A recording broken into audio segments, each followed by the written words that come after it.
country's future, the youth, takes the focus in today's Jamaica Magazine. From students learning to create apps to parenting advice and supporting the young ones when they get in trouble. I'm Adrian Atkinson. We kick things off with the news.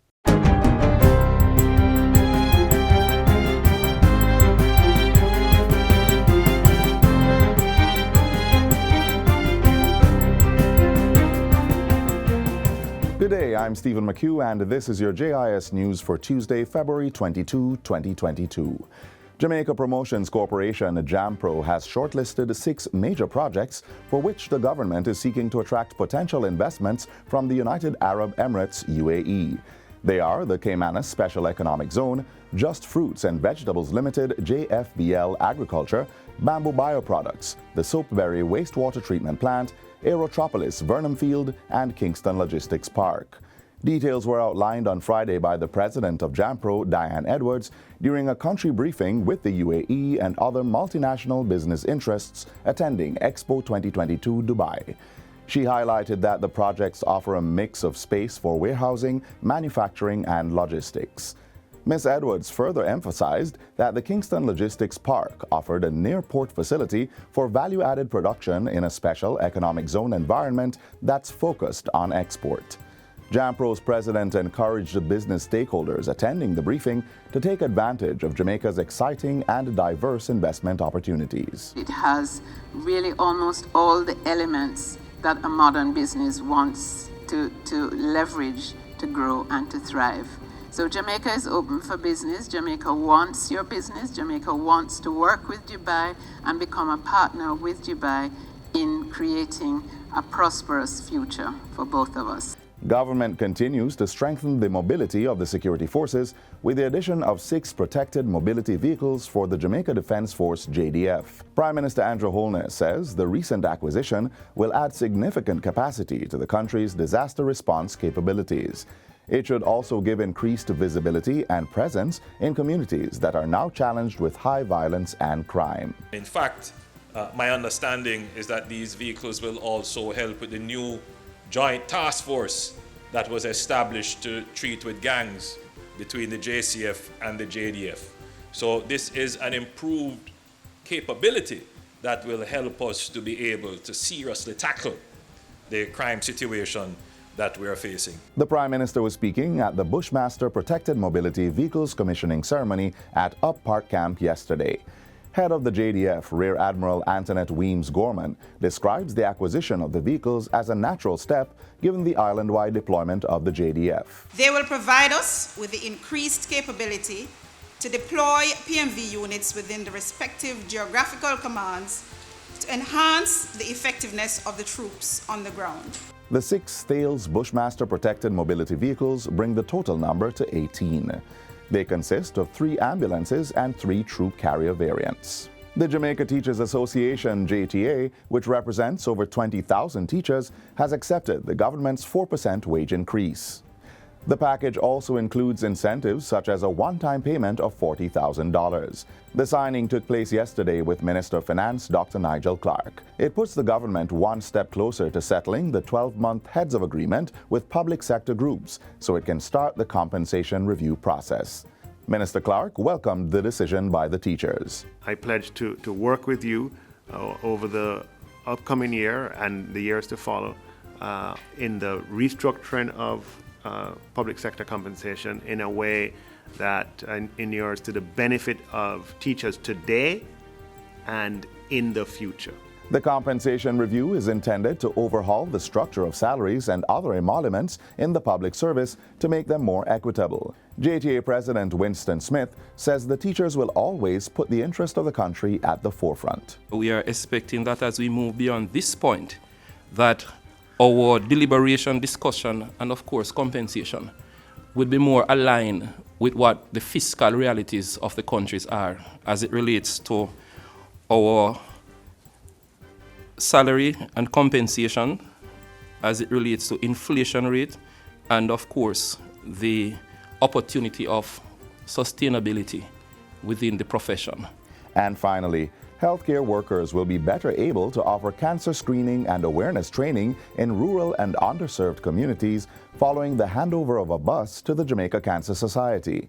The 15-seater 2021 Toyota Hiace bus was bought at a cost of $43,000. It was donated by the Rotary Club of St. Andrew North and Corporate Jamaica and handed over on Monday at the Jamaica Cancer Society office in Kingston. State Minister for Health, Juliet Cuthbert-Flynn, expressed gratitude for the donation, which she says will assist interventions to deal with non-communicable diseases such as cancer. In 2020, prostate, breast cancer, cervical and colorectal cancers were among those linked with the most cancer death on the island. So we must get the word out. We must go out into, as you said, into the rural communities, because there's still so many myths out there about what cancer is. According to Minister Cuthbert-Flynn, approximately 20,000 men and women are screened annually through the Jamaica Cancer Society. And that's it for JIS News Today. I'm Stephen McHugh. Thanks for watching.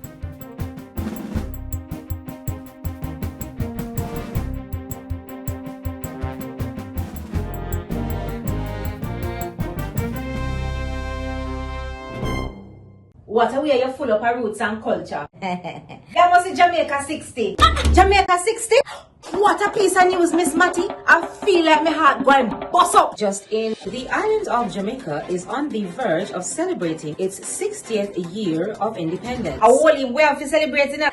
They say the people them come here, you know. But you see, when our people decide, say the other people them free paper, burn up. Them say if it's war, start it, whatever. We all collect medal panta fight, you know. Medal. Amount of tongue we give them, you know. The celebrations are slated to begin on January 1st, 2022. Organized by the Ministry of Culture, Gender, Entertainment and Sport. We have more in this report. I am on site and planning activities are ablaze. Persons are advised to download the Reggae Jamaica app to know what it activities for the Jamaica 60 celebration. I don't know the app to get the updates then. Let's find out how the government is building partnerships to ensure that students are equipped with technological skills for the future. That's coming up in our next feature. Computers, apps and websites are some of the true representations of today's highly digital world. But without coding, none of these electronic hard and softwares would be operational. Coding is simply the language of technology. It is the art of telling a computer what you want it to do by typing in step-by-step commands for it to follow. It's no secret that coding is required for all digital natives, and Jamaica is in on the action.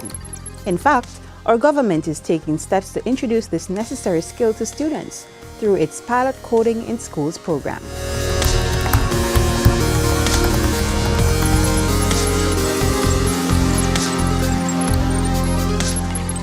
In a historic move, the Ministry of Education, in partnership with Amber Innovations Group Limited, introduced the Pilot Coding in Schools program. The objective of the pilot program is to develop skills such as logical and critical thinking, problem solving, collaboration, teamwork, mathematics, and to instill confidence in kids through coding. Under the program, classes in coding computer applications will be incorporated in the regular school curriculum. The pilot program will be conducted across 20 schools with approximately 2,000 students. The classes are conducted for an hour and a half, twice in a week, and it will be for a period of 3 months. Coding classes are currently being conducted through Zoom or Google Classroom, and the program is already getting great feedback. This coding class has benefited me to learn more about the input and output devices so I could help my fellow classmates and to help me to understand more about the computer. The coding training has allowed me to be more open-minded about the technological industry and the associated job opportunities. It has also helped me to develop problem-solving skills and expand my creativity. I do understand things now I didn't know about the computer, and I know it will benefit me a lot in the future. The Amber Innovations Group's online platform is being used to teach the students coding with instructor oversight. Participants also get a chance to practice coding concepts through activities on the company's online platform. The Amber Group is delighted and excited that we have another opportunity to expand and transform how coding is taught across the island, and to realize a vision of making Jamaica the next Silicon Valley of this region. This partnership will result in students being engaged in coding from as early as 8 years old.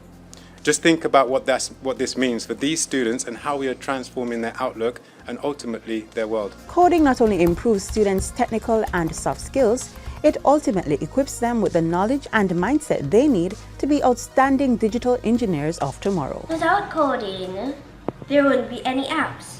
And I like apps because I'd like to create my own fashion designing app, and coding will help me to do that.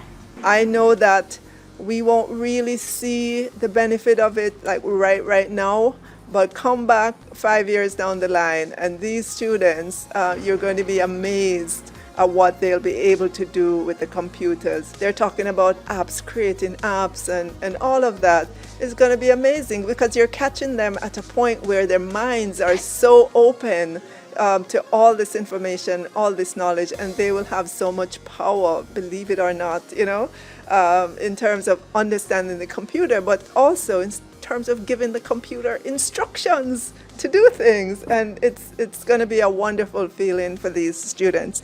It is the ministry's hope that over time, the program will grow to incorporate more schools and students.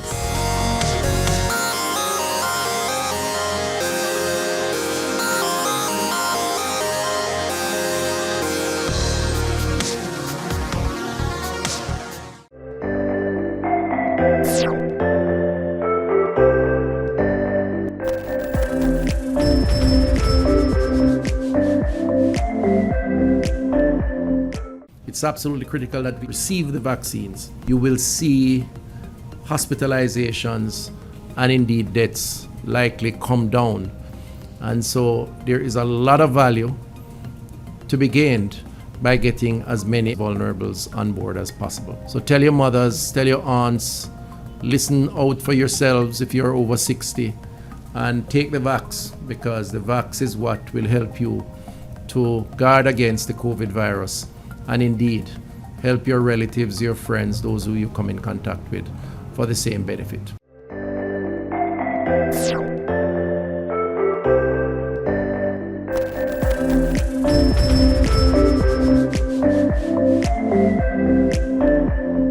When it comes to parenting, proactivity is key. Here are some ideas for raising well-adjusted children who can help to make Jamaica the place of choice to live, work, raise families, and do business.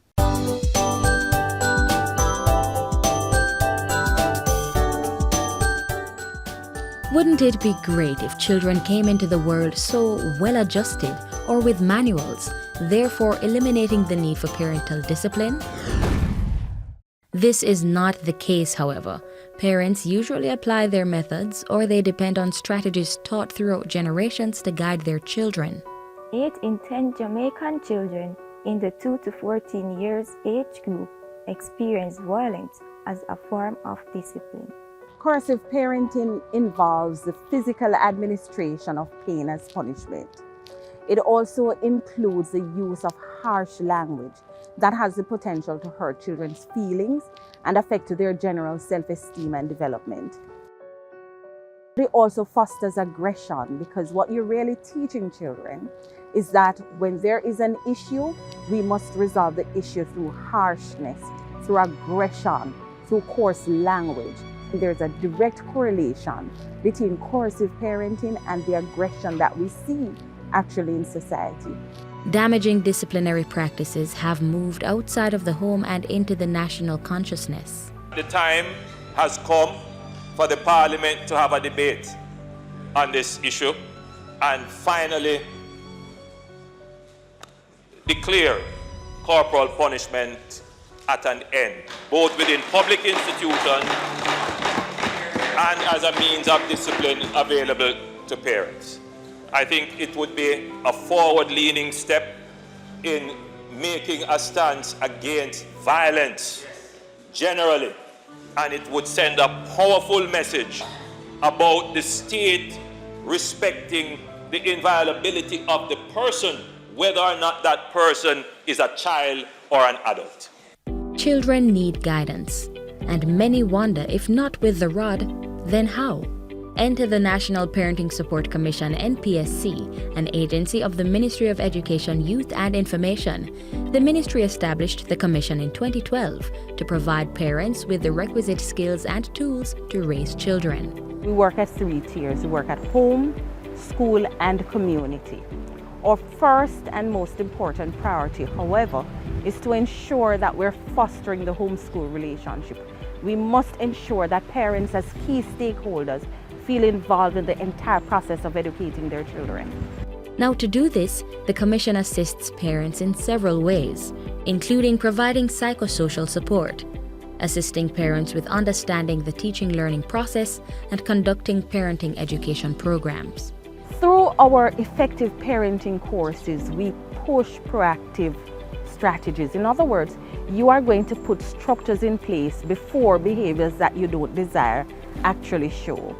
Parents and guardians should consider the child's developmental stage when determining the best method of guidance.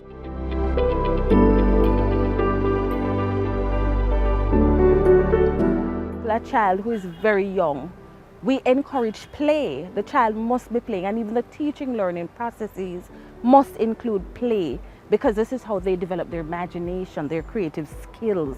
This is how they also learn to resolve issues and to problem solve. Young children, especially infants, are at the stage where they don't know right from wrong, and they can be impulsive. They may touch items that are valuable or dangerous. Usually, it is best to remove the child or the object from such a situation. We don't believe you're to spank any at all, because that's a part of coercive parenting, and we don't believe that coercive parenting works. So what we encourage you to do, though, is to be firm and to be consistent. So if it means you have to say, do this instead, or do not go there a million times, then that's what you have to be prepared to do.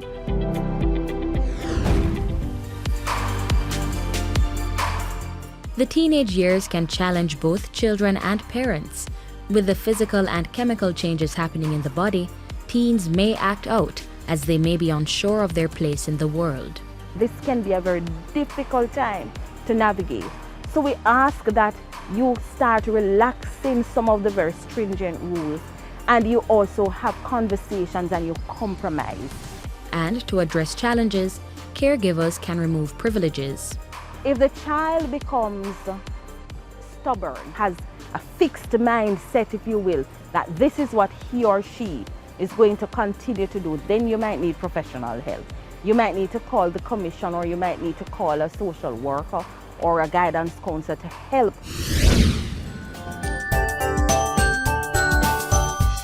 Being a proactive parent means setting clear boundaries, letting children know what is acceptable behaviors and why rules are in place. And don't forget to model behaviors you want young ones to display. There may not be a one-size-fits-all for raising children. By assessing the right information and using effective parenting techniques, we can nurture adults willing to play their part in making Jamaica the place of choice to live, work, raise families, and do business. To tap into information from the National Parenting Support Commission, call 876-967-7977 or visit their offices at 37 Arnold Road, Kingston 6.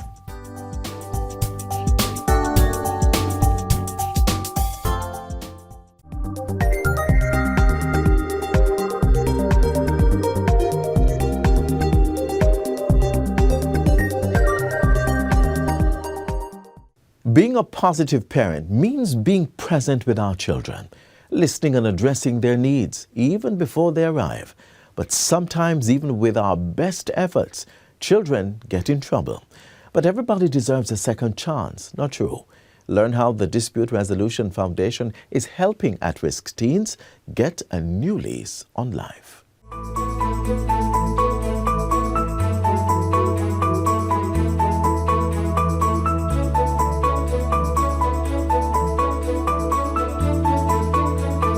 Our journey unfolds in different ways, different paths trodden by the unique whirls and ridges of our footprints. For some, that journey will never make contact with the wrong side, while for others, conflict will become a reality, even as a child. That's where the Dispute Resolution Foundation's School Suspension Intervention Program, SSIP, comes in, making help available for both children and parents.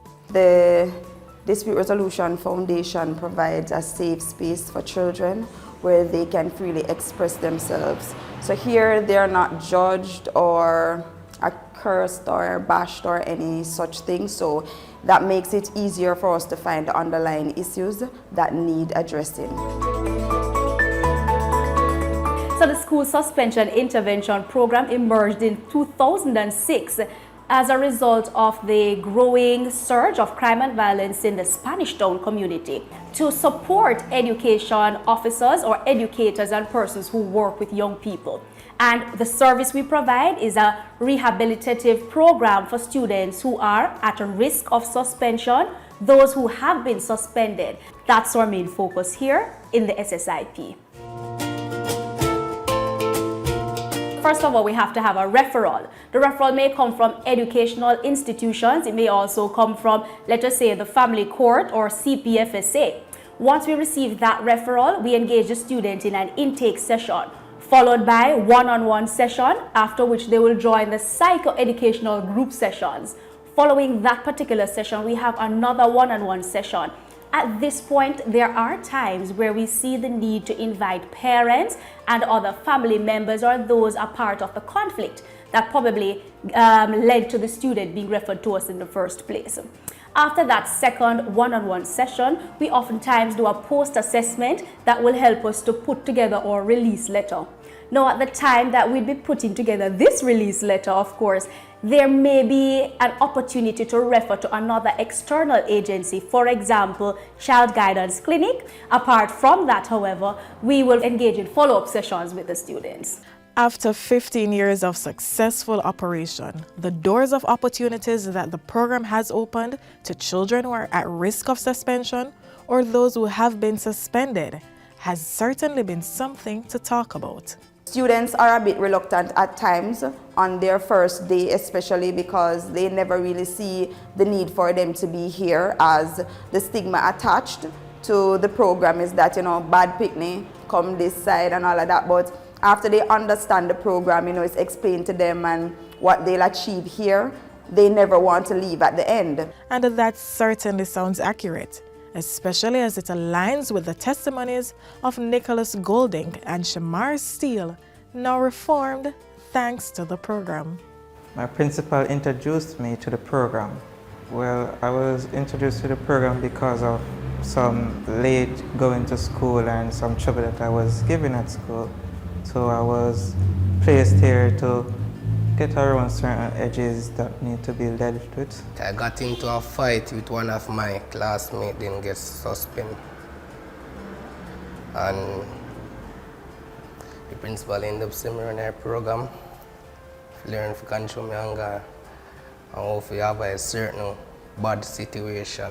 Well, it helped in a majority of ways because it helps me to counteract with others on a better level, or to deal with disputes that involve being under control and how to react to certain people and how to walk away from certain things that is unnecessary. Some of the things that they use to help me is one-on-one sitting down with me, helping me to go through certain emotional problems and how to deal with certain problems. They teach me how to control my anger and teach me effective techniques, how to manage my anger, like walk away and take a deep breath, or just think about something different and relax my muscle, and how to resolve conflict between me and my peer or someone else. Since I've been through so much and I end up start doing movie based on my situation, my movie them, I write them on things that I learn. All of these positive changes is really because I was in the program. I would encourage other person in a similar situation to join the program because they can learn how to control their anger, avoid certain bad situation, put themselves in any trouble, and learn to resolve conflict between them and their parents or their peer or family members. I would encourage others to be a part of the program because this program helps you in a lot of ways.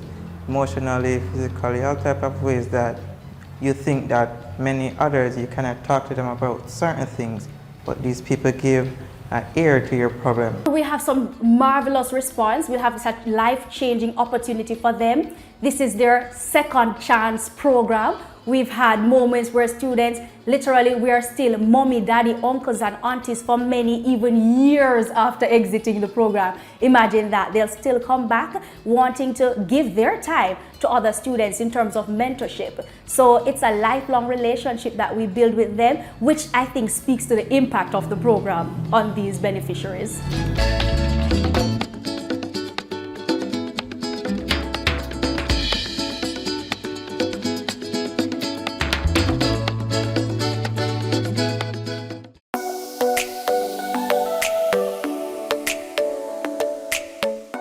To properly carry out a hand rub, apply a palmful of the product in your cupped hand, covering all surfaces.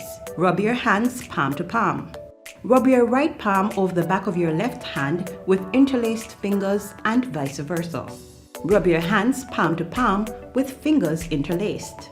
Rub the back of your fingers to opposing palms with fingers interlocked.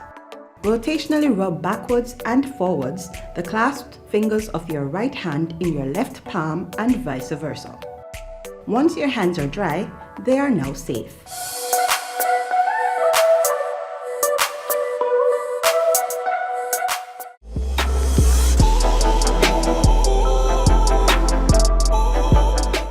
That's all we have for today's show. If you missed anything and want to watch it again, visit our YouTube channel and social media pages. From all of us here at the GIS, I'm Adrian Atkinson. Thank you so much for watching.